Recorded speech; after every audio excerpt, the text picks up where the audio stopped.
వ్యవస్థాపకులు దైవజనులు మా బావగారు దేవరాజన్న గారికి నా హృదయపూర్వకమైన వందనాలు. తోటి సేవకులు కూడా మా వందనాలు తెలియజేస్తున్నాము. మంచి మ్యూజిషియన్ ప్లే చేసే అన్న వాళ్ళకు కూడా వందనాలు. సిస్టమ్ ఆపరేటర్ సహోదరులకు వందనాలు. మీ అందరికీ కూడా వందనాలు. సిస్టర్లకు వందనాలు. దేవుడు దీవించునుగాక. అయ్యా పెద్దలకు కూడా వందనాలు. అందరు క్షేమంగా ఉన్నారా? ఈ నూతన సంవత్సరంలో మొదటి రోజు ఈ స్థలంలో నిలబడుట నాకు చాలా సంతోషకరంగా ఉంది. మనమందరము 2 చేతులు పైకి ఒక 3 సార్లు స్తోత్రం స్తోత్రం అని అందరూ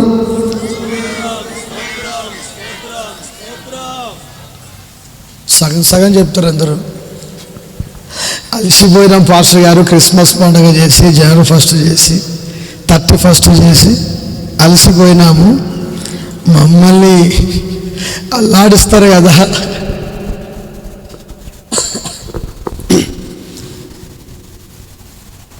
దేవుని ప్రజలారా, దేవుని యొక్క మాటలు మీకు ప్రకటింప చేయాలని దైవ సేవకులు దేవరాజన్న గారు ఎంతో ప్రయాసపడి వేల రూపాయలు వెచ్చించి ఈ స్థలంలో ఎంతో శ్రమ.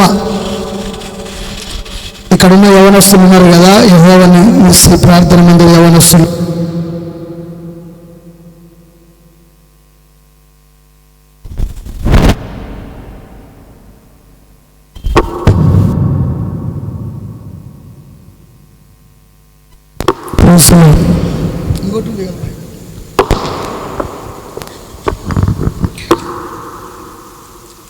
అందరూ కూడా చాలా బాగా కష్టపడ్డారు. సహోదరులు యోహాను అంతా కూడా చాలా కష్టపడ్డారు, బాగా పనిచేస్తారు. నేను కూడా 2 రోజులు తిరిగాను ఇక్కడికి.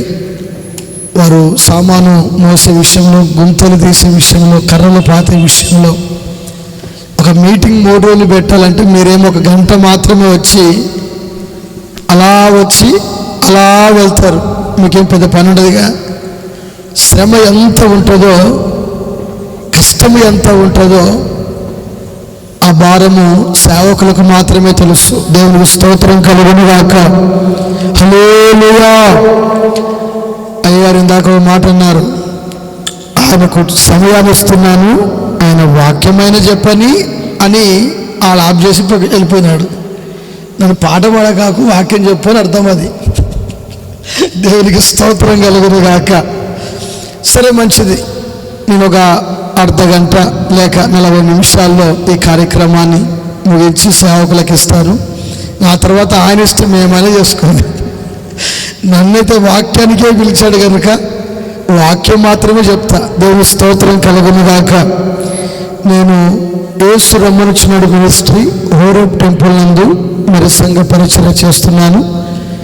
నాకు దేవరాజన్నకు కరెక్ట్గా 1.5 కిలోమీటర్ మాత్రమే దూరం. మా చర్చి ఉల్చాల్ రోడ్లో స్కంద వెంచర్ పక్కన ఉంటుంది. అయ్యగారిది ఊరి నడి మధ్యలో మరి వి కన్స్ట్రక్షన్ కాలనీలో ఉంటుంది. మరి వారి పరిచర్య, మా పరిచర్య దేవుడు ప్రేమిస్తున్నాడు, ఆశీర్వదిస్తున్నాడు, నడిపిస్తున్నాడు కనుక సజీవులుగా ఉన్నాం. ఇక్కడ ఉన్నామంటారా లేమంటారా? చెప్పాలి. సజీవులుగా ఉన్నామా లేమా? ఇక్కడ ఎవరిని బట్టి? మనము గొప్ప వాళ్ళమనో, మంచి వాళ్ళమనో, మాటగాలమనో, పాటగాలమనో, అందగాలమనో మనం ఇక్కడ ఈ సమయాన్ని బట్టి లేదండి. దేవుని కృపను బట్టి మాత్రమే, దేవుని కనికరాన్ని బట్టి మాత్రమే ఇంతవరకు మనము బ్రతికి ఉన్నాము. ఒకటి చెప్పగొట్టి ప్రభుని స్థుతితో బెదరగొట్టండి. దేవుని కనికరమే. మనకంటూ గొప్పవాళ్ళు, అందచందాలు గలవారు, పేరు ప్రఖ్యాతి కాంచిన వారు ఎంతోమంది కాలగతుల్లో కనుమరుగైపోయి ఉన్నారు. వారి పేర్లన్నీ కూడా మరవబడి ఉన్నాయి. దేవునికి స్తోత్రములు కలుగునుగాక. దేవుని యొక్క వాక్యము నేను మీతో పంచుకుంటానండి. శ్రద్ధగా మీరు ఆలకించాలని. కొంచెం రీసౌండ్ వస్తుంది, చూసుకో. దేవుని సేవకునిగా నేను మీకు తెలియజేస్తున్నాను.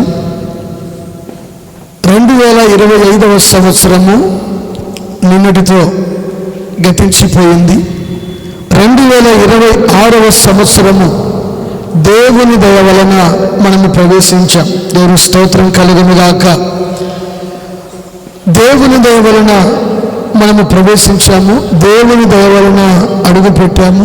దేవుని కనికరాన్ని బట్టి మాత్రమే ఈ స్థలంలో మనము కూడుకొని ఉన్నాం. కనుక ఎంతగా మనము కృతజ్ఞత స్తుతులు చెల్లించినా తక్కువే. గమనించండి ప్రభు బిడ్డలారా, దేవుని వాక్యములో నుండి నాహూము రాసిన గ్రంథం, బైబిల్ వంటి వారందరూ కూడా గమనించాలి. నాహూము రాసిన గ్రంథము 1వ అధ్యాయము 12వ వచనం చదువుకుందాం. 12వ వచనం చదివి సహాయం చేయగలుగుతారా? యెహోవా సెలవిచ్చినదేమనగా, వారు విస్తారమైన పూర్ణ బలము కలిగి ఉన్నను కోత ఎందైనట్లు వారు కొయ్యబడి నిర్మూలమగుదురు. నేను నిన్ను బాధపరచుతునే, నేను నిన్ను బాధపెట్టను.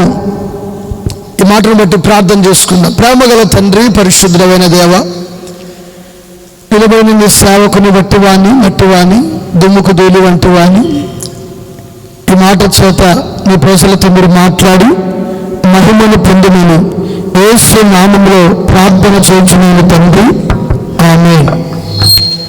క్రీస్తునందు ప్రియ దేవుని బిడ్డలారా, నాహూము ప్రవక్త చాలా మంచి ప్రవక్త. బైబిల్ గ్రంథంలో పెద్ద ప్రవక్తలు ఉన్నారు, చిన్న ప్రవక్తలు ఉన్నారు.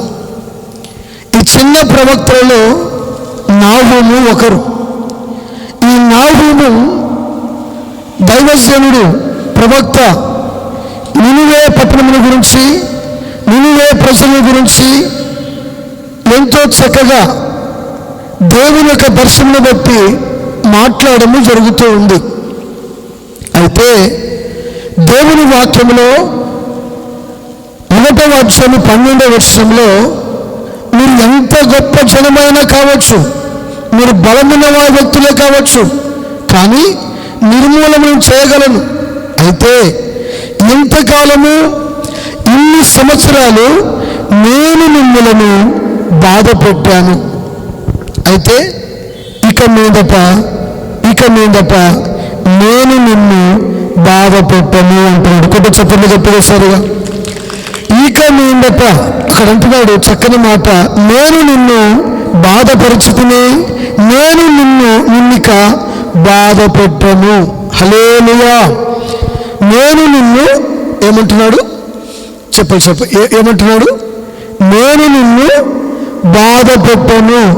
ఇంతకాలము బాధపడ్డావు, ఇంతకాలము శ్రమపడ్డావు, ఇంతకాలము కష్టపడ్డావు, ఇంతకాలము నిందల పాలు, అవమానాల పాలు, అప్పుల పాలు, అనారోగ్యాల సమస్యల పాలు నువ్వు అవి కృంగిపోయావు. అయితే ఇది మొదలుకొని నీవు బాధపడవు, నిన్ను బాధ పెట్టను అంటున్నాడు. దేవుని స్తోత్రం కలుగును గాక.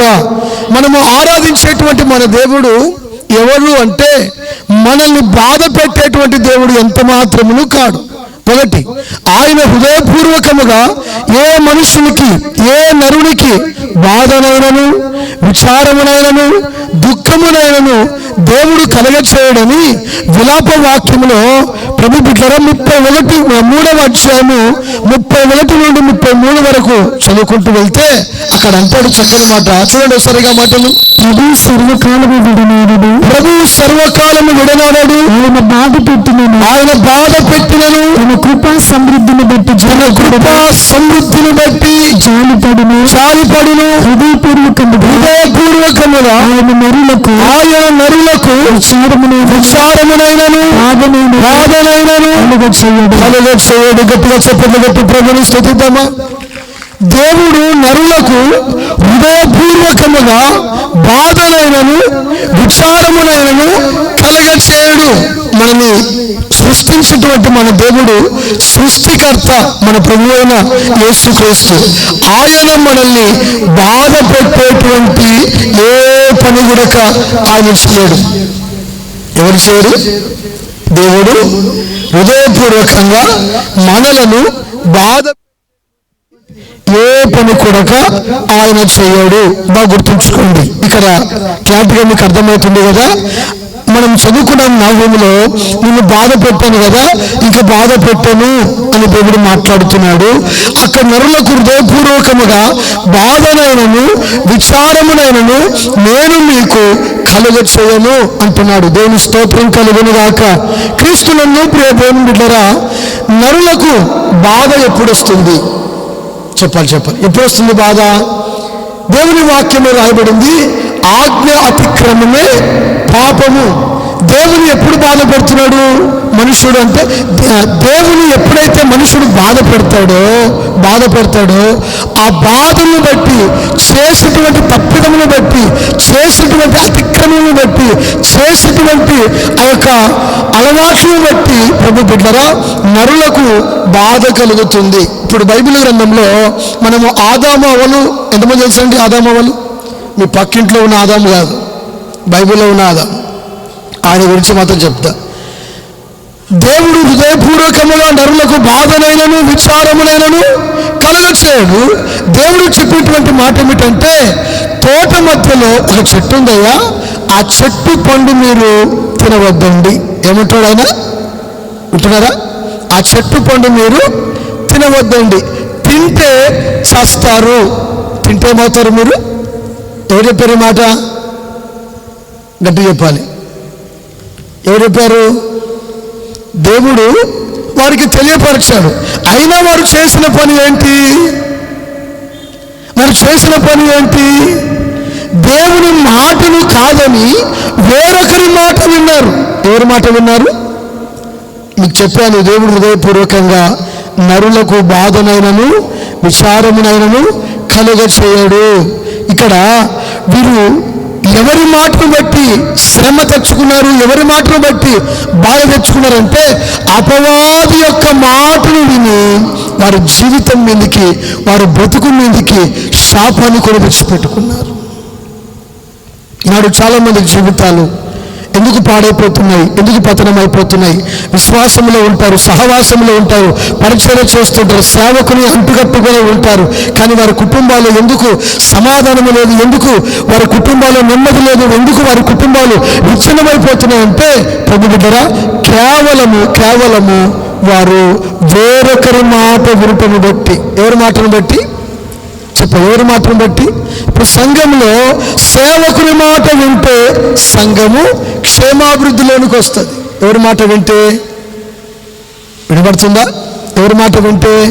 సేవకుని మాటను సంఘములో వింటే, ఆ సేవకుని మాట కూడా మనుషుని మాటగా కాక దేవుని మాటగా విశ్వసించి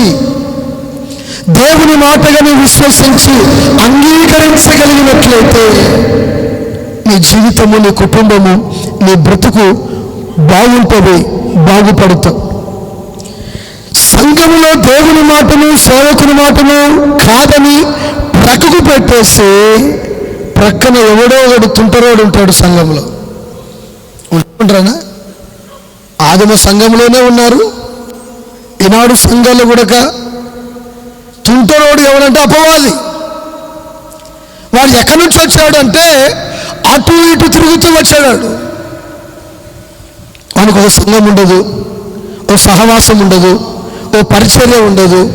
ఉంటుందా? ఇప్పుడు సాతానుడు దేవతలందరూ దేవుని ఆరాధించడం పరలోకానికి వెళ్తూ ఉంటే వాడు చేసిన పని ఏంటి? వాడు కూడా దేవతల వల్ల వేషం వేసుకొని వాడు కూడా వెళ్ళాడు. దేవుడు చూశాడు సభలో, ఏరా లూసిఫర్, నువ్వెందుకు వచ్చాడు? పిలిచలేదా నేను? వాని పని ఏంటంటే పిలువని పేరంటానికి వెళ్ళుట. ఎవరి పని చెప్పరే? ఏం పాస్టర్ గారు మమ్మల్ని తిడుతున్నావు అనుకున్నారు మీరు? మిమ్మల్ని కాదు, మీరు పిలిస్తేనే పోవడమే కాగలం. అవునా కాదా? ఇప్పుడున్న బిజీ షెడ్యూల్లో పిలిస్తే పోవడమే గగనం. పోదామనుకున్నాము కానీ, వాళ్ళ పెళ్లికి పోదామనుకున్నాము కానీ పోలేకపోయాం. వాడి పని ఏంటంటే పిలువకుండా మీ దగ్గరకు వస్తాడు. వాడి పని ఏంటంటే పిలువని పేరంటానికి వాడే ముఖ్య అతిథిగా వస్తాడు. పిలువని పేరంటానికి, అరే నిన్ను పిలవలేదు కదరా, నువ్వు ఎందుకు వచ్చావు, ఎక్కడి నుంచి వచ్చావు అంటే వాడు అంటాడు, భూమి మీద ఇటు అటు తిరుగుతూ, ఎక్కడి నుంచి, భూమి మీద నేను ఇటు అటు తిరుగుతూ ఎక్కడికి వచ్చాడు, పైకి వచ్చాడు. సరే సరే వచ్చావులే అని ఆ సభ అక్కడ ముగించబడింది. తర్వాత సంగతి అది. అయితే అంటే వాని పని ఏంటంటే తింటరోడు పాడు చేయుట. పని ఏంటిది, పాడు చేయుట. ఏదేని వనములో ఆదాము అవ్వలు ఉన్నారు. ఈ ఆదాము అవ్వలు చక్కగా ఉన్నారు, విశ్వాసంతో ఉన్నారు, భక్తితో ఉన్నారు, భయముతో ఉన్నారు. ప్రతిరోజు చల్లని పూట ఆ ఏదేని వనములో వారు సంచరిస్తూ దేవునితో పాటు తిరుగుతూ ఆ ఏదేని వనమంతా సంచరిస్తున్నారు. దేవుడు మనకు కావలసినటువంటి ఆహారము, ఫలవృక్షములను, చెట్ల యొక్క ఫలవృక్షములు సమృద్ధిగా ఇచ్చాడు. కంటికి కోరినటువంటి ఫలాలు వారు భుజిస్తూనే ఉన్నారు, తింటున్నారు, దేవునితో ఆనందిస్తున్నారు. జరిగినటువంటి పని ఏంటంటే ప్రభు బిడ్డలారా, ఆదాము ఒకసారి వారు పట్టుకున్నారు. సర్పంపు బుసగొట్టి పిలుస్తూ ఉన్నాడు. సాతానుడు పాము రూపంలో వచ్చి బుసగొట్టి పిలుస్తూ ఉన్నాడు. పిలుస్తూ ఉంటే ఇప్పుడు అవ్వమ్మ కూడా అనుకోవాలి, వినబడుతున్నది దేవుని స్వరము కాదు. ఎవరి స్వరము? వినబడుతున్నది దేవుని స్వరము కాదు, ఏదో వేరే వాళ్ళ స్వరము నాకు వినబడుతుంది. కనుక నేను తలుపు తెరవకూడదు, నేను వెళ్ళకూడదు. నాకెందుకు వచ్చింది? నాకు వినబడితే నా దేవుని స్వరమే వినబడాలి. నన్ను పిలిస్తే నా దేవుడే పిలవాలి. నా దేవుడు పిలిస్తే పలకాలి, తలుపు తెరవాలి తప్ప ఎవరు పిలిస్తే వారు స్వరము విని నేను తలుపు తెరవకూడదు అనేటువంటి ఒక దృఢ నిశ్చయత విశ్వాసంలో ఉండాలి. దేవుని స్తోత్రం కలుగునుగాక. క్రీస్తునందు ప్రియ దేవుని ప్రజలారా గమనించాలి. సాతానుడు పిలిచేసరికల్లా అవ్వమ్మ దిగ్గున లేచి పరుగున వెళ్ళింది. వాడు చెట్టు మీద ఉన్నాడు. సరాసరి వాడు చెట్టు మీద ఉన్నాడు. ఏమ్మా అవ్వమ్మా, నిద్రపోయి లేచావా? అవును, నిద్రపోయి లేచాను. ఏంటి, ఎవరు నువ్వు ఇంతకు ఎక్కడి నుంచి వచ్చావు? అదే ఏం లేదు, దేవుడు మీతో ఏమో చెప్పాడంట కదా. అవు చెప్పాడు. ఏం చెప్పాడు చెప్పు, నీకు అవసరమా అనుకుండగా అవు చెప్పాడు. అదే ఈ చెట్టు పండు తినవద్దన్నాడు కదా, ఎందుకు తినకూడదు? తినొచ్చుగా. లేదు, మా దేవుడు ఈ చెట్టు పండు తింటే నువ్వు చేస్తావు, బ్రతకవు, నువ్వు చేస్తావు అని దేవుడు చెప్పాడు. అందుకే మేము తినము. ఈ చెట్ల ఫలవృక్షం, తోటలో ఉన్నటువంటి చెట్ల ఫలవృక్షములన్నీ కూడా మేము తినవచ్చు, కానీ ఈ తోట మధ్యలో ఉన్న చెట్టు ఫలవృక్షములు మేము తినకూడదు. సాతానుడు పిలిచేదానా, నీకేం కాదు, తింటే నీ మనోనేత్రములు వెలిగించబడి నువ్వు దేవదూత అయిపోతావని, దేవదూత వలె ఉంటావని దేవుడికి తెలుసు. అందుకే మిమ్మల్ని తిననివ్వలేదు అన్నాడు. సరే, నేను మాట కూడా విందాము అనేటట్లు ఆలోచన చేసుకుందో తెలియదు. మొత్తానికి చూడండి, సేవకుని మాటలు కఠినంగా ఉంటాయి, ఘాటుగా ఉంటాయి, గద్దించేవిగా ఉంటాయి. అపవాది మాటలు వెన్న వేసినట్లు ఉంటుంది. ఎలా ఉంటుంది మీకు అర్థమవుతుందా? అపవాది మాటలు ఎలా ఉంటాయి? సేవకుడు కనుక గద్దిస్తే, ఖండిస్తే, అందుకే నేను ఈ చర్చికి రాంది, అందుకే నాకు ఈ చర్చికి రాబుద్ది కాదు. నాకు ఏం చేస్తే ఖండించి గద్దిస్తే, పౌలు గారు అంటారు, ఖండించుము, గద్దించుము, బుద్ధి చెప్పుము అని రాయబడింది. ఖండించాలి, గద్దించాలి, బుద్ధి చెప్పాలి, సరిచేయాలి. దైవావేశముతో ప్రతి లేఖనము అది మనకు ప్రయోజనకరమైనది.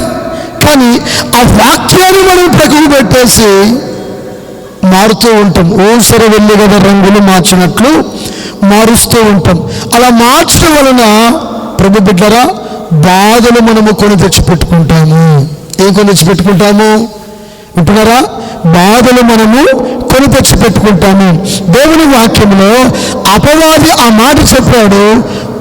అవ్వమ్మ ఆ పండు తిన్న తర్వాత కొన్ని పండ్లను తన భర్తటువంటి ఆదామునకు కూడా ఇచ్చేసింది. ఇద్దరు తిన్నారు. తిన్న తర్వాత వారికి జ్ఞానము కలిగి వారు మనోనేత్రము వెలిగించబడి వారు సిగ్గు తెలుసుకొని వారు ఏం చేశారంటే తోట మధ్యలో, ఇదిగో మేము దిగంబరులుగా ఉన్నాము, మా పైన ఉన్నటువంటి వస్త్రము లేదు, మా పైన వస్త్రము లేదు, మేము దిగంబరులుగా ఉన్నాము అని చెప్పేసి వారి యొక్క అవయవాలకు, వారి దేహములకు ఆకులను వారు చుట్టుకొని చెట్ల యొక్క దాపున ఉన్నారు. సాయంకాలం అయింది. దేవుడు పిలుస్తున్నాడు. సాయంకాలం ఎవరు వచ్చేవాళ్ళు? మా చెప్పలు తల్లి, ఎవరు వచ్చేవాళ్ళు? ప్రతిరోజు సాయంకాలము దేవుడు వచ్చాడు. ప్రతిరోజు సాయంకాలము దేవుడు వచ్చేవాడు. ఆ రోజు కూడా దేవుడు వచ్చాడు. ఆదామా నువ్వెక్కడున్నావు? పలకలేదు, భయపడ్డాడు. ఆదామా నువ్వెక్కడున్నావు? భయపడి గడగడ వణుకుంటూ, అయ్యా నేను నీ స్వరము విన్నప్పుడు తోట మధ్యలో చెట్ల పొదల చాటుని దాక్కున్నానయ్యా, నాకు భయం వేసిందయ్యా, రాలేకపోయాను. దేవునికి విషయము తెలిసిపోయింది. దేవుడు చేసినటువంటి పని ఏంటంటే, నేను నీకు ఆజ్ఞాపించినటువంటి ఆ చెట్టు పండు నువ్వు తిన్నావా? నేను తినలేదండి, నువ్వు నాకు ఇచ్చినటువంటి ఈమెనే, ఇదిగో ఈ స్త్రీనే ఉంది కదా, ఈమె నాకు పండిచ్చి నేను తిన్నాను. నువ్వు నీ భార్య మాట విన్నందున మరణము ఆ నాటి నుంచి లోకం మీదకి ప్రాప్తించింది. ఒకటి. రెండోది, వారు చేసేటువంటి పనిని బట్టి ఆ ఏదోను వనముల నుండి బయటకు వెళ్ళిపోయి కష్టపడము, శ్రమపడము, బాధపడము వారికి ఒక ఆజ్ఞగా జారీ చేయబడింది. క్రీస్తునందు ప్రియ దేవుని బిడ్డలారా, దేవుడు వారిని ఎంతో ప్రేమించాడు, దేవుడు వారిని ఎంతో ఇష్టపడ్డాడు, దేవుడు వారి పట్ల ఎంతో ప్రణాళిక కలిగి ఉన్నాడు. ఆయనను ఆ ప్రణాళిక అంతా కూడా ఆదాము అవ్వలు ఒక్కసారిగా ఆయన మాటను తిక్కరించేసి, తృణీకరించేసి, దేవుని మాటను పట్టుకు పెట్టేసి, ప్రభు బిడ్డ అపవాది మాట విని అపవాదికి చోటిచ్చి చేసేటువంటి పని ఏంటంటే ఏదేని వనము నుండి వారు వెలివేయబడ్డారు. ఇది బాధంటారా కాదంటారా? చెప్పాలి. బాధంటారా కాదంటారా? దేవుడు నరులకు హృదయపూర్వకముగా బాధనైనను విచారమునైనను కలగచేయడు. నేను నీకు బాధ పెట్టనంటున్నాడు. అయితే మనుషుడు తనకు తానే కొని తెచ్చుకుంటున్నాడు. దేవుని స్తోత్రం కలుగునుగాక. హల్లెలూయా. దేవుడు మన మీద ఎంతో గొప్ప ఉద్దేశం కలిగి ఉన్నాడు, ఎంతో గొప్ప ప్రణాళిక కలిగి ఉన్నాడు, ఎంతో గొప్ప నమ్మకము కలిగి ఉన్నాడు. ఆయన మన మీద ఒక మంచి ప్రణాళిక కలిగి ఉన్నాడు కనుక ఆయన యొక్క మనం విశ్వాసమైనటువంటి కుమార్తెలుగా మనం ఎదుగుతున్నప్పుడు ఆయన మనల్ని ఇంకనూ అంచెలంచెలుగా ఆశీర్వదించడానికి, వర్ధల చేయడానికి, బలపరచడానికి, ఆరోగ్యం ఇవ్వడానికి ఆయన మాట ఇచ్చి నెరవేరుస్తాడే కానీ మాట తప్పేటువంటి దేవుడు కాదు. గొప్పగా ఆయన మాట వినికే రోగాల పాలవుతున్నాము, ఆయన మాట వినికే శ్రమల పాలవుతున్నాము, ఆయన మాట వినికే మనము నిందల పాలు, అవమానాల పాలవుతున్నాము. ఆయన మాటను వినక మనము భయంకరమైనటువంటి బాధకు గురవుతున్నాం. దేవునికి స్తోత్రములు కలుగునుగాక. దేవుని యొక్క వాక్యంలో ప్రభు బిడ్డరా చక్కని శ్రేష్టమైనటువంటి మాట మనము చూసాము. హృదయపూర్వక నరులకు విచారము, బాధలను కలగచేయడంటున్నాడు. ఆదాము అవ్వలతో ఆదికాండం 3వ అధ్యాయంలో వారి సంభాషణంతా కూడా మీరు తర్వాత చదువుకునండి. రాయబడినటువంటి మాటలు ఎన్నో ఉన్నాయి. ప్రభు బిడ్డరా వారు దేవుని బాధ పెట్టారు కనుక వారికి ఆ బాధ అంతా కూడా వారికి శ్రమ సంభవించింది. అయినను మన దేవుడు కోపం ఎలాంటిదంటే నిమిషం మాత్రమే ఉంటుందంట. దేవుని స్తోత్రం కలుగునుగాక. ఎంతసేపు ఉంటుందంట? ఎంతసేపు ఉంటుందంట? చూడండి ఒకసారిగా. యెషయా గ్రంథము 54వ అధ్యాయము 7-8 వచనాలు. చూడండి, యెషయా గ్రంథము 54 నిమిషము మాత్రమే నేను నిన్ను విసర్జించును, గొప్ప వాత్సల్యముతో నిన్ను సమకూర్చదను. బహుద్రేకము కలిగి నిమిషము మాత్రమే నీకు విముఖుడమైతిని. నిత్యమైన కృపతో నీకు వాత్సల్యము చూపుదును అని నీ విమోచకుడు యెహోవా సెలవిచ్చుచున్నాడు. నీ విమోచకుడవు యెహోవా సెలవిచ్చుచున్నాడు. యేసు రక్తమే జయము కలుగును గాక. ఆయన కోపము నిమిషం మాత్రమే ఉంటుంది. వారిని వెలివేశాడా? వెలివేసిన దేవుడు వారిని విడిచిపెట్టక వారి దేహములను కప్పడానికి ఆయన ఒక గొర్రె పిల్లను బలి చేశాడు. దేవుని స్తోత్రం కలుగును గాక. ఆ గొర్రె పిల్ల ఎవరు కాదు, మన ప్రభువైన యేసుక్రీస్తు. మన పైనటువంటి పాపం యొక్క అపవిత్రత అంతా కూడా తీసివేయడానికి 2020 సంవత్సరాల క్రిందట ఆయన లోకానికి వచ్చి మన పైన రక్షణటువంటి కవచము ఆయన ధరింపచేసి శాపము పాపమైనటువంటి అపవిత్రత ఆయన తీసుకుని వెళ్ళిపోయాడు. హల్లెలూయా, హల్లెలూయా. క్రీస్తునందు దేవుని బిడ్డలారా, ఎంత గొప్ప దేవుడు చూడండి. నిమిషము మాత్రమే ఆయన కోపడ్డాడు. తర్వాత గొప్ప వాత్సల్యముతో ఆయన మనల్ని సమకూర్చాడు. నా ప్రియమైనటువంటి దేవుని ప్రజలారా గమనించాలి. ఒకటి, ఆదాము అవ్వలు వారు బాధపడని గల కారణం ఏంటంటే దేవుని మాటను వారు వినకపోవటాన్ని బట్టి. రెండోదిగా దావీదున్నాడు. ఎవరున్నారండి? చేతులు పైకి స్తోత్రం చెప్పడమో సరిగా. దావీదు గురించి నేను చెప్పి ముగిస్తాను. దావీదు చేసినటువంటి ఆ పని ఏంటంటే, తాను రాజుగా ఉన్నప్పుడు సింహాసనం మీద కూర్చున్నప్పుడు యోవాబు అనబడినటువంటి సైన్యాధిపతిని పిలిచి దావీదు అంటున్నాడు, ఇదిగో ఈ దేశంలో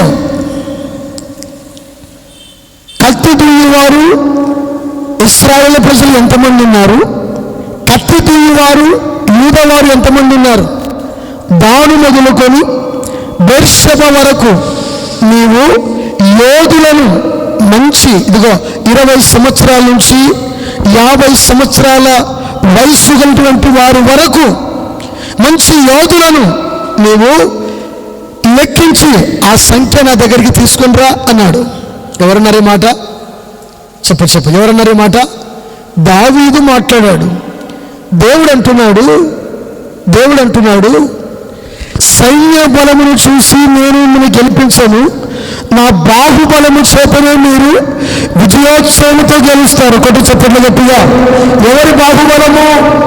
దావీదు ఒకప్పుడు గొల్యాతు మీదకి వెళ్ళేటప్పుడు యెహోవాయే నా బలము, యెహోవాయే నా ధైర్యము, యెహోవాయే నా అతిశయము అని పాడుకుంటూ వెళ్ళిపోయి యుద్ధమంతా కూడా యెహోవాదే అని పాడుకున్నాడు. కొంచెము డబ్బు, అధికారము, పేరు ప్రఖ్యాతి, ఘనత, కీర్తి సరికల మనుషుల యొక్క బలాన్ని చూసుకున్నాడు. చదవండి ఆ మాటను. దినవృత్తాంతముల మొదటి గ్రంథము 21వ అధ్యాయము 1-2 వచనం చూద్దాము సరిగా.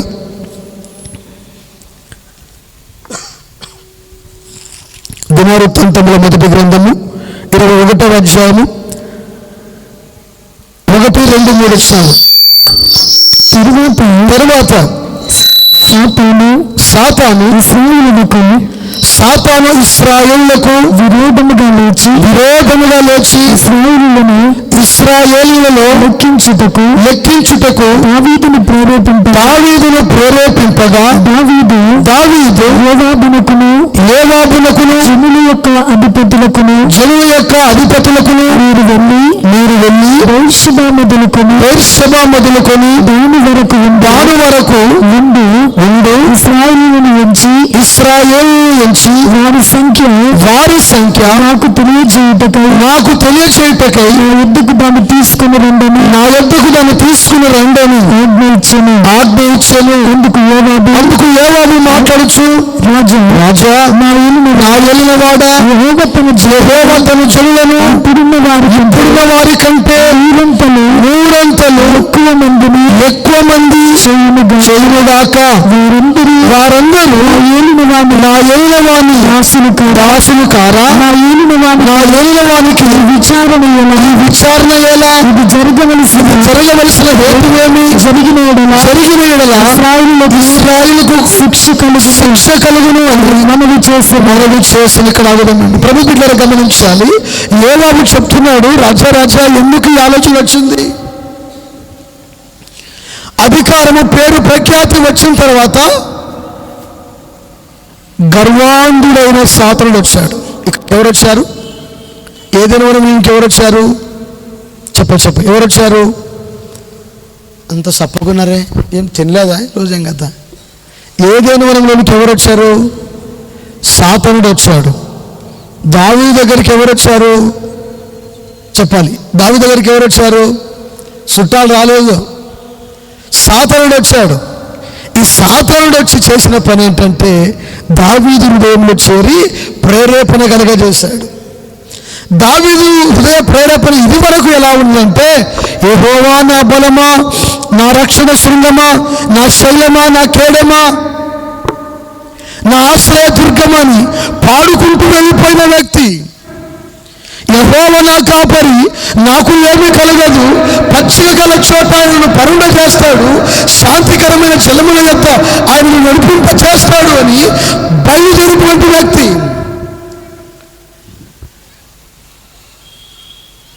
గొల్యాతు మీదకి యుద్ధానికి వెళ్తా ఉంటే ఆ యుద్ధంలో కూడా తాను పాడుకున్నటువంటి పాట ఏమిటంటే, ఎలుగుబంటిని, ఇదిగో సింహాన్ని నేను చీల్చివేశాను, నా గొర్రెలను సురక్షితంగా నేను కాపాడుకున్నాను అని దేవుని యొక్క బలము చేత మాత్రమే అని అతిశయించినటువంటి వ్యక్తి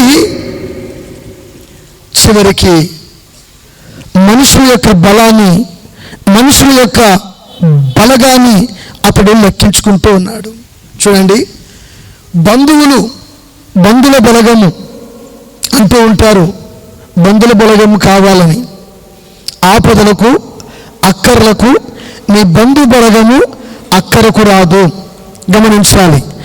నీ ధనము కూడా నీ ఆపదలు తప్పించడానికి అక్కరకు రాదు. దేవుని వాక్యం అంటుంది, నీకు సహాయము చేయవాడగు యెహోవాను నేనే అంటున్నాడు. దేవుని వాక్యములో యోవాబు అంటున్నాడు, అయ్యా ఇప్పుడు ఎందుకు వచ్చినటువంటి ఆలోచన, నీకు ఎందుకు ఈ తలంపు కలిగింది, నీ మనస్సు ఎందుకు పాడు చేయబడింది అనేటువంటి ఆలోచన, హెచ్చరిక, ఆ ప్రశ్నలు యోవాబు అడుగుతా ఉన్నా అతడు ఆలోచన చేయాలి. అవును కదా, ఎందుకు పనిచేశాను నేను, ఎందుకు ఇంత పనిచేశాను నేను అని ఆలోచన చేయొచ్చు. ఒకసారి 7వ వచనంలోకి రండి, ఒకసారిగా 7వ వచనంలోకి రండి. ఈ కార్యము దేవుని దృష్టికి ప్రతికూల మగుట చేత ఆయన ఇశ్రాయేలులను బాధ పెట్టెను. ఈరోజు మీరు విన్న వాక్యాంశం అంతా కూడా ఆయన బాధ పెట్టే దేవుడు దేవుడు ఎవరికి హృదయపూర్వకంగా బాధ పెట్టడు. చేతుల పైకెత్తి మంచిగా స్తోత్రం చెప్పడం, సరిగా బిగరేపండి, మరోసారి చెప్పండి. దేవుడు హృదయపూర్వకముగా బాధ పెట్టే దేవుడు కాడు. అయితే ఈ కార్యమును బట్టి, ఏ కార్యమును బట్టి? ఈ కార్యమును బట్టి, లెక్కించేటువంటి కార్యమును బట్టి దేవుని దృష్టికి ప్రతికూలమగుట చేత ఆయన ఇశ్రాయేలులను బాధ పెట్టెను. హల్లెలూయా, హల్లెలూయా. ఇశ్రాయేలును బాధ పెట్టెను. మనుషుడు దేవుని మార్గములో నుండి ప్రక్కకు వెళ్ళిపోతే అపవాది పట్టుకుంటాడు. అపవాది చేసిన పని ఏంటంటే వాడు నీ ఆలోచనలు, నీ తలంపులు, నీ ఉద్దేశములను కూడా వాడు కొట్టివేసి నీ హృదయంలో ఉన్నటువంటి దేవుని వాక్యాన్ని వాడు తీసి పక్కకు పాడేసి వాని విత్తనాలు, చేదైనటువంటి విత్తనాలు నీ హృదయంలో విత్తినప్పుడు ఏం చేస్తుందంటే గర్వం మలుస్తుంది. నాశనానికి ముందు గర్వం ఏడుస్తుందంట, పడిపోవటకు ముందు అహంకారం ఎటువంటి మనసు ఉంటుందని సామెతల గ్రంథకర్త మాట్లాడతాడు. గమనించాలి. దేవుని వాక్యంలో దేవుడు వారిని చూసినప్పుడు, ఆ సంగతి అంతా చూసినప్పుడు దేవుని చాలా బాధపడిందంట. అక్కడ అంటున్నాడు చక్కని మాట ఏంటంటే, ఈ కార్యము దేవుని దృష్టికి ప్రతికూలమగుట చేత ఆయన ఇశ్రాయేలును బాధ పెట్టాను. ఆయన ఇశ్రాయేలు వారిని బాధ పెట్టాను. ఆ బాధ సామాన్యంగా లేదు. అందరూ బలహీనులు, శ్రమల పాలవుతున్నారు, ఇబ్బందుల పాలవుతున్నారు. అర్థము కావట్లేదు. దైవజనుడు గాతు అనబడిన ప్రవక్త సేవకుని దేవుడు పిలిచాడు, ఇదిగో నువ్వు దావీదు దగ్గరికి వెళ్ళి మాట్లాడు. ఈ శ్రమ, ఈ బాధ అంతా కూడా నీ నుండే కలిగింది. నిన్ను బట్టే ఇశ్రాయేలుకు శ్రమ కలిగింది. నిన్ను బట్టే ఇశ్రాయేలు శాపగ్రస్తులుగా మారిపోతున్నారు. నిన్ను బట్టే ఇశ్రాయేలు ప్రజల మీదకి దేవుని యొక్క ఉగ్రత దిగి వచ్చిందని ఒకసారి నువ్వు హెచ్చరించు. గాతు అనబడిన దేవుని సేవకుడు బయలుదేరి, ప్రభు బిడ్డలారా, చెప్పేటువంటి విషయము ఏమిటో ఒకసారిగా 10, 11, 12 వచ్చారు చూద్దాం. ఒకసారిగా సెలవిచ్చును, నీవు వెళ్ళి దావీదుతో ఇట్లనము, యెహోవా సెలవిచ్చుచున్నదేమనగా, 3 విషయములు నేను నీ ఎదుట ఉంచుచున్నాను. వాటిలో ఒకదానిని నీవు కోరుకున్న ఎడల దాన్ని నీకు చేయుదును. కావున గాతు దావీదు వద్దకు వచ్చి ఇట్లనను, 3 ఏళ్ల పాటు కరువు కలుగుట. దేవుడు కోరుకున్నాడు. దేవుడు సెలవిచ్చినటువంటి మాట 3 ఏళ్ల పాటు. ఒక విషయం ఏంటంటే దేవుడు సెలవిచ్చిన మాట 3 ఏళ్ల పాటు కరువు కలుగుట. 3 నెలల పాటు శత్రువులు తరుముట. నిన్ను తరుముట, నీవు వారి ఎదుట నిలువలేక నశించిపోవుట. 3 దినముల పాటు దేశమందు యెహోవ కత్తి అనగా తెగులు నిలుచుట చేత యెహోవా దూత ఇశ్రాయేలు దేశమంతటా నాశనము కలుగజేయుట. అను వీటిలో ఒకదానిని నీవు కోరుకొనుమని యెహోవా సెలవిచ్చుచున్నాడు. కావున నన్ను పంపిన వానికి ఏమి ప్రత్యుత్తరము ఇయ్యవలెనో వారు యోచించుండి. ఎంతటి శ్రమ వచ్చిందండి ఇశ్రాయేలులకు. కారకుడు ఎవరు అంటే, సాతాను చేసినటువంటి ప్రేరేపణ బట్టి దావీదు ఇక్కడ బలైపోయాడు. దావీదు వాని మాట విన్నాడు కనుక దావీదును బట్టి ఇశ్రాయేలులకు శ్రమ కలిగింది. దేవుని దృష్టికి ప్రతికూలముగా ఉంది కనుక వారు చేసేటువంటి ప్రతి పని ఇశ్రాయేలు ప్రజలను బాధ పెట్టాడు. ఇశ్రాయేలు ప్రజలు బాధపడుతున్నారు కనుక దావీదుకి అర్థం కాలేదు ఏమి చేయాలో. దేవుడు తన సేవకుని పంపించాడు. తన సేవకుని సెలవిచ్చిన మాట ఏంటంటే, ఇదిగో 3 సంవత్సరాలు కరువు, 3 నెలలు ఏముందండి, 3 నెలలు శత్రువు తరుముతారు నిన్ను. 3 రోజులు తెగుళ్ళు. అన్ని కూడా 3 విషయాలు, 3 సంగతుల గురించి చెప్పాడు. దేవుడు చేతులు పైకి స్తోత్రం చెప్తాము. సరిగా అందరూ చెప్పండి ఒకసారి. దేవుడు 3 సంగతులు, 3 అనేటువంటి ఆ మాట మీద తీసుకొచ్చాడు. 3 ఏళ్ళు, 3 నెలలు, 3 దినాలు. దావీదుకి అర్థం కాలేదు, అయ్యో నేను చేసినటువంటి అవివేకాన్ని బట్టి ఇంత శ్రమ నా మీదకి వచ్చిందా. కరువైతే దేశంలో ప్రజలు అల్లాడిపోతారు, దేశము వెనకబడిపోతుంది, శత్రువులు వచ్చి దోచుకుంటారు, మమ్మల్ని బానిసలుగా చేసుకుంటారు. ఒకవేళ శత్రువు తరిమితే 3 నెలల పాటు మేము ఎక్కడ దాక్కోవాలి? మనుషుల చేతిలో పోవట కంటే నా దేవుడైన జీవము గల యెహోవా చేతిలో పడుట నాకు మేలు అని తాను విశ్వసించి ఆఖరినటువంటి మాట, 3వ మాట, 3 దినాలు తెగులు గురించి అడుగుతాడు. ఈ తెగుళ్ళు పరలోకం నుండి ఒక దేవదూత క్రిందికి దిగి వచ్చి తెగుల చేత ఇశ్రాయేలు ప్రజలను, యూదా వారిని మొత్తేసరికల్లా. ప్రభు బిడ్డలారా, ఎంత భయంకరమైనటువంటి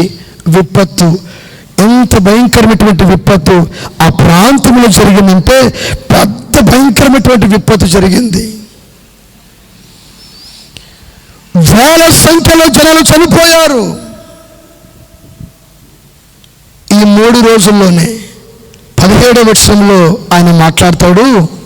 చూడండి సరిగా 17వ వచనంలో, దావీదు జనులను ఎంచుమని ఆజ్ఞ ఇచ్చిన వాడను నేనే గదా, పాపము చేసి చెడుతనము జరిగించిన వాడను నేనే గదా. గొర్రెల వంటి వారగు వీరేమి చేసి నా దేవుడవైన యెహోవా బాధపెట్టు నీ చెయ్యి ఈ జనుల మీద ఉండకుండా నా మీదను నా తండ్రి వారి మీదను ఉండనిమ్మని దేవునితో మనవి చేశాను. అక్కడ ఆగుదామండి. ఈ తెగుల చేత ఎన్నో వేల మంది చనిపోయేసరికల్లా దావీదు హృదయం చల్లించిపోయింది, బాధపడ్డాడు. దావీదు అంటున్నాడు, ఏమని మాట్లాడుతున్నాడంటే అక్కడ అంటున్నాడు, ఈ జనులు ఎందుకు, దావీదు అంటున్నాడు, జనులను ఎంచుమని ఆజ్ఞ ఇచ్చిన వాడను నేనే కదా, పాపము చేసి చెడుతనము జరిగించిన వాడను నేనే కదా. అంటే నన్ను బట్టి ఈ కీడు కలిగింది కనుక యెహోవా అంటున్నాడు, నా దేవుడమైన యెహోవా బాధపెట్టు నీ చెయ్యి నీ జనుల మీద నుండి, బాధపెట్టు నీ చెయ్యి నీ జనుల మీద ఉండకుండా నా మీద బాధపెట్టు నీ చెయ్యి. ఎక్కడి నుంచి వచ్చింది? దేవుని బాధ పెట్టినందుకే, దేవుని ప్రజలైనటువంటి ఇశ్రాయేలు వారిని లెక్కించినందుకే, దేవుని ప్రజలైనటువంటి యూదా వారిని లెక్కించినందుకే దేవుడు అంటున్నాడు, ఇదిగో మనుషుల యొక్క బాహుబలము చేత ఇదిగో నేను మీకు విషయాన్ని కలగచేయను గాని నా బాహుబలము చేతనే నేను మీకు విషయాన్ని కలగచేస్తాను. మీరు శ్రమను కొని తెచ్చుకున్నారు, బాధ కొని తెచ్చుకున్నారు. దావీదును బట్టి వేల మంది ప్రజలు బలైపోయారండి. క్రీస్తునందు ప్రియమైన ప్రజలారా, అంటున్నటువంటి మాట, యెహోవా ఆ బాధతో నా చెయ్యి బాధ పెట్టేటువంటి ఆ చెయ్యదో నా మీద, నా తండ్రి ఇంటి వారి మీద ఉంచండి అయ్యా. గొర్రెల వంటి వారగు ఈ ఇశ్రాయేలు ఈ ప్రజలు ఏమి చేశారు అని మాట్లాడుతున్నాడు. క్రీస్తునందు ప్రియ దేవుని ప్రజలారా, 3 దినాలు ఆ వేదన, ఆ బాధ, ఆ శాపమును దేవుడు కొట్టివేసిన తర్వాత యెహోవాకు దావీదు వర్ణానుకాలములో దహన బలులు ఎప్పుడైతే అర్పింప చేశాడో బలులన్నీ కూడా ఆ శాపమంతా కూడా ఆగిపోయి ఆ బలుల చేత దేవుడు వారిని సమాధానపరచాడు. దేవుని స్తోత్రములు కలుగునుగాక. హల్లెలూయా. ఎవరిని బట్టి కీడు కలిగింది? దావీదును బట్టి ప్రజల మీదకి శాపం వచ్చింది. దావీదును బట్టి ప్రజలు పడైపోయారు. దావీదును బట్టి దేశంలో నెమ్మది లేదు, బాధ కలిగింది. క్రీస్తునందు ప్రియమైన బిడ్డలారా, దేవుని సేవకుని మీకు చెప్పేటువంటి మాట ఏమిటంటే, మీరు చేసేటువంటి అవివేకపు యొక్క పనిని బట్టే దేవుడి మిమ్మలను బాధపడతాడు, శత్రువు చేతికి మిమ్మలను అప్పగిస్తాడు. గుర్తుంచుకోండి, శత్రువు అనగా అపవాది, శ్రమలు, బాధలు, నిందలు, అవమానాలు వాడు సాతానుకు అప్పగించినప్పుడు వాడు మిమ్మల్ని బాధిస్తూనే ఉంటాడు.